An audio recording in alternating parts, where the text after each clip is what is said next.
Hey! Welcome back to another Prairie Sunset Ranch Farm vlog. My name's Aaron, and thank you for tuning in, my friends. So we're going to be taking advantage of all this beautiful drying weather, and we got Dad out there on the Vicon Lilly Hay Rake, the old Volvo Coop-implements tractor. He's doing windrows with the wheel rake. I'm going to be going behind him with the John Deere 566 baler hooked up to my John Deere 6400, and we're doing one length. We're doing one pass. 2 passes is up to the tractor's headlights, so we can only go one pass basically with these. So he went with the outside, he pushed it out, then went in from there. So for example, he went down here, pushed it to one side, inside, and then he flipped around, and that's what he's doing. He's just doing straight lines. This has been sitting for 2 days, so it's dry. You can this is a pretty ambitious windrow as you could tell, but oh yeah, she'll eat it up. It's nice and dry. I see him looking at me. He probably wants those outside border lines eaten up, so I better go get those these eaten up so he has more room to turn around and make those lines. That's enough chit chat, Aaron. Let's pitter patter and get at her. Woo! So for all those areas that I cut around, all those wet, damp areas, it's actually dried up. Once you cut it, it dries really quick. I can see the water. There isn't even water here anymore. But for all these areas, we have about 6-7 of them, of these little low spots. So what he did is he took, looks like he took one pass this way, and then he took another pass from the inside, outside to the inside. So we're gonna leave this. Once you flip this over, whatever was on the bottom of the damper area will dry, especially in this kind of weather. So we're gonna let that cure, we're gonna let that dry, get the wind through it for a few hours. Maybe I'll even bale it tonight, but there's no rain in the forecast. So if that's still the case later, I'll leave it and come do it tomorrow afternoon if there's a good breeze. Not bad for one pass.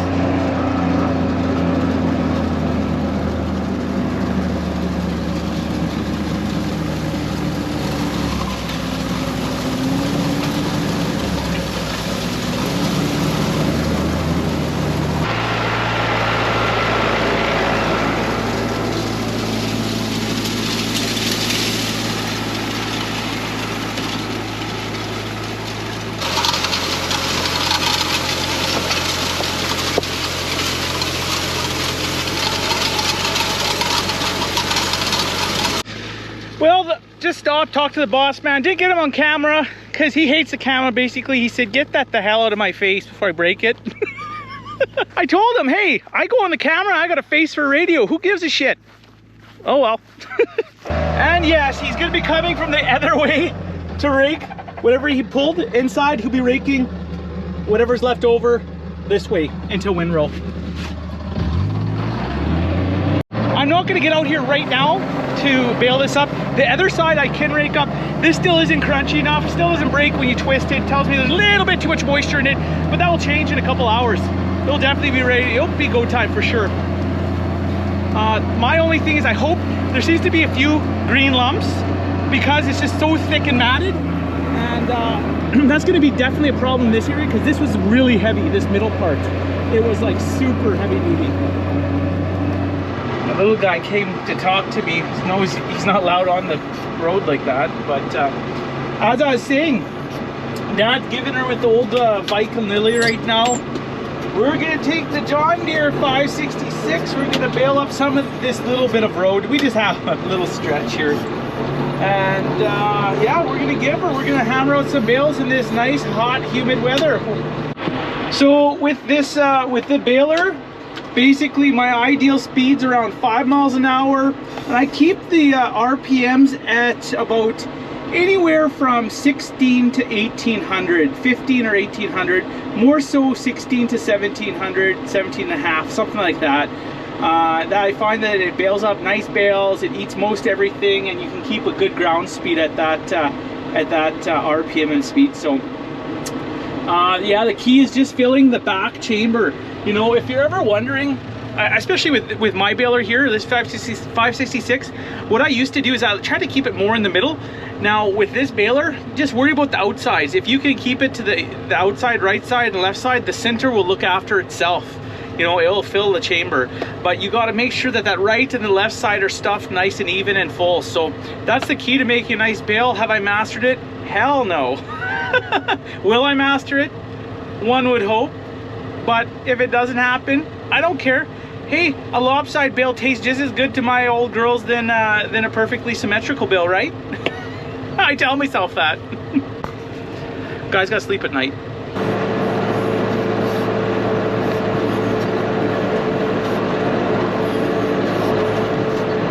This has been sitting for, this is probably almost overdry, but I'm not too worried with the road hay. But this is actually some nice road hay because it's right by our house, so it stays pretty clean right here. There's no debris. I checked it already with the mule. I went up and down, make sure there's no plastic bags or cups or garbage that your animals can get or hardware. But due to all the flooding we experienced this spring, there was lots of debris everywhere. I've been cleaning up. I've been filling the Kawasaki mule up every day with a load of you know, wood, oars, just everything, 2x4s, old fence posts, you name it. It made its way to the fields.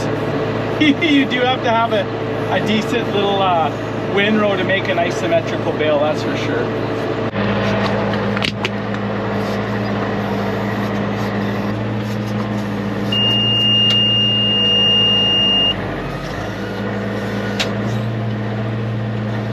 I backed up.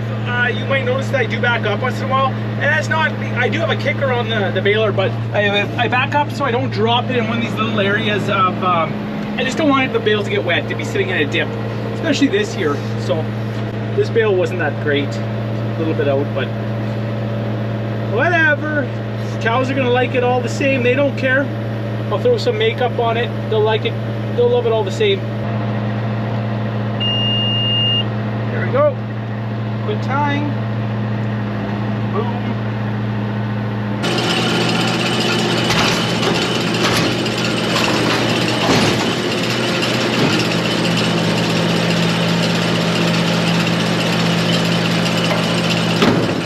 Oh, the bales are looking all right this year.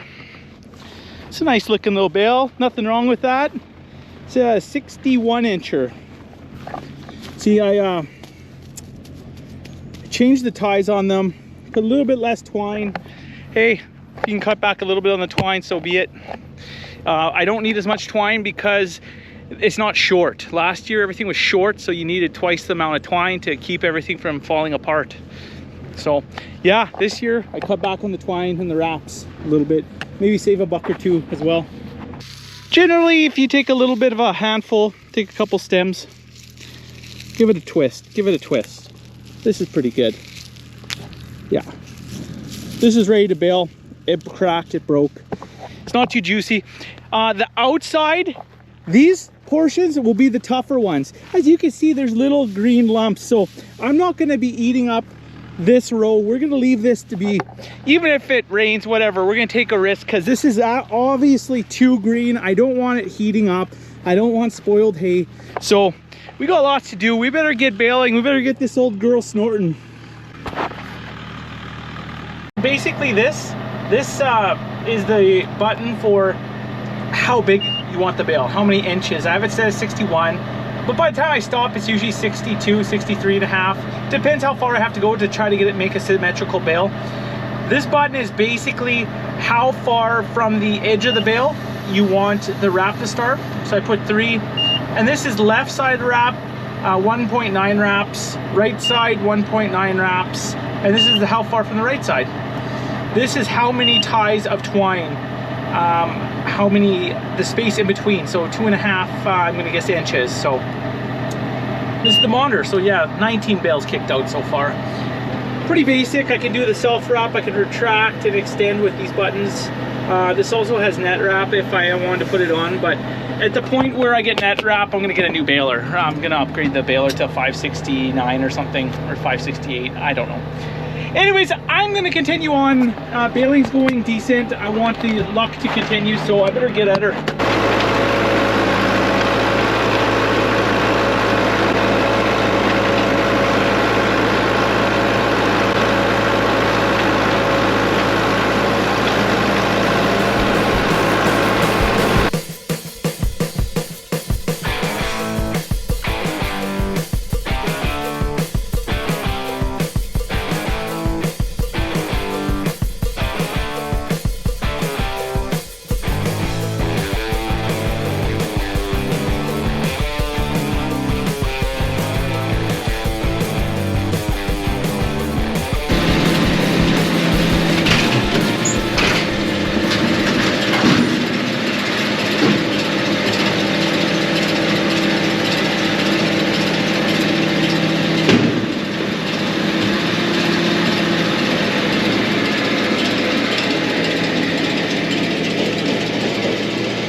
So this gives you an idea. It's quite difficult raking in these.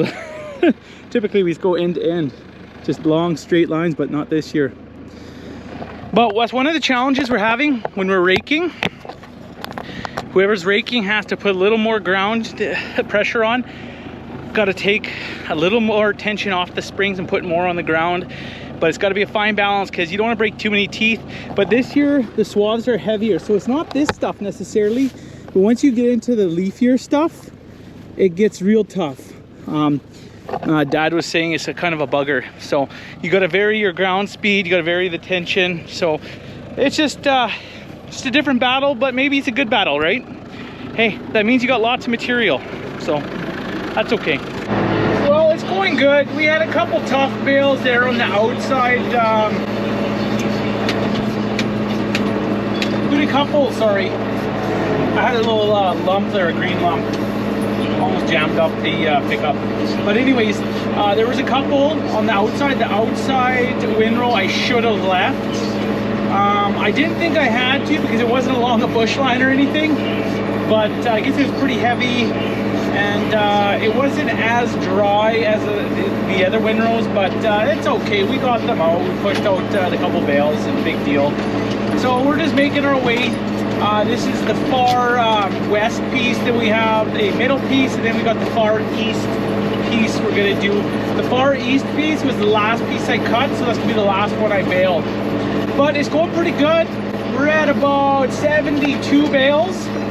And we've just been giving her here for a little while, so not too bad. Pretty good so far. It's tying. The baler's tying good. Hasn't missed a beat yet, so knock on wood. I'll touch back with you guys right away. Another bale coming here. I always have to back up. It always seems to finish the bale in the dips. Now I'm not dropping a bale in the dip this year. Last year it wouldn't have mattered because we didn't get rain. But this year, you gotta find those little hills and you gotta utilize them. So, well, I found a green lump. Almost done this one windrow. And I plugged up for the first time. So I cut around the pickup bar there. So yeah, I cut this, trying to unplug it.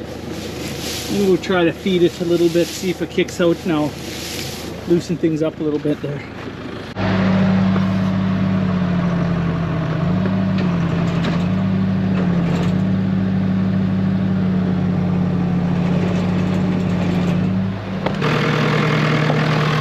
Well, I cut away enough that it finally kicked it out. So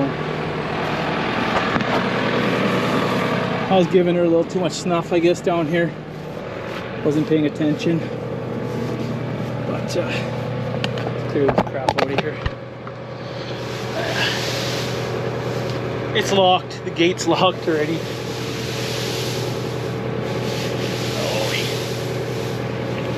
I'll let you go. I'm going to clean this mess up. But got it unplugged at least.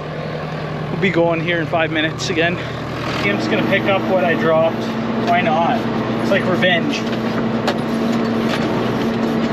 Well, it is almost sunset. We are on our last windrow here.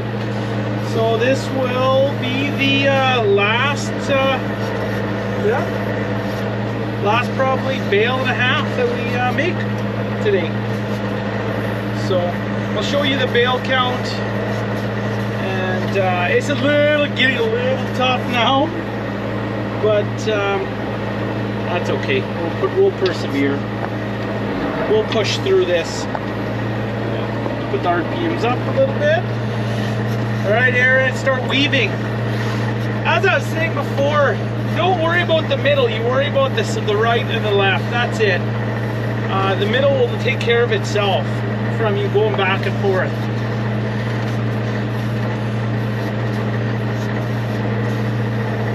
Oh, there we are. There we are. There we are. But all in all, it was a pretty good day. The hay itself is decent. It was dried pretty good. There's a couple. This one's a little tough because it's already towards sunset. Dew's setting in. But I think we pushed off some good bales today. Happy with it. It's a heck of a lot better than the last couple years, so it's nice having a few bales. Oh. I'm not gonna drop it here. We're almost at her.